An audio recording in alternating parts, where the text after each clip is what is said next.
Hi వేస్, ఎలా ఉన్నారు? అందరూ బాగున్నారు కదా? నేను కూడా చాలా చాలా బాగున్నానండి. మొన్న ఒక వీడియో విన్నాను. వీడియో వినడం కాదు, ఒక ఆడియో ఏదో విన్నాను అనమాట, చదివాను ఏదో సంథింగ్. ఏంటి అంటే ఒక అతను దేవుడు కనిపిస్తే దేవుడి దగ్గరికి దేవుడు కనిపిస్తే ఆయనతో మాట్లాడుతున్నారంట. ఏంటి అంటే దేవుడు మీరే మా తలరాతలన్నీ ముందే రాసేసి ఉంటారు కదా, అన్ని రాసేసారని చెప్తున్నారు కదా. అలాంటప్పుడు అన్ని రాసేస్తున్నప్పుడు అసలు మిమ్మల్ని మేము ఎందుకు పూజించాలి, మిమ్మల్ని ఎందుకు మేము ఇది కావాలి అది కావాలని అడగాలి అని అన్నాడంట.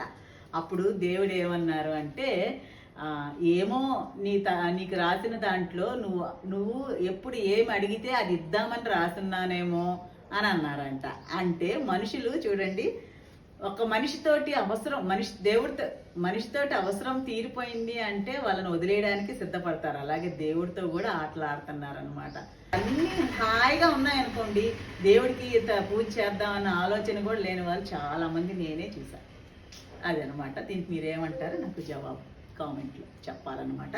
మొత్తానికి మొక్కలంటే మొక్కలు పిల్లలు ఎప్పుడు తుడుస్తూనే, ముక్కు మూతి తుడుస్తూనే ఉండాలా, అలాగే ఈ మొక్కలకు కూడా తుమ్ము తుడుస్తూనే ఉండాలండి. నేను ఆ పనిలో ఉంటాను కానీ మీరు జవాబు చెప్పండి నాకు.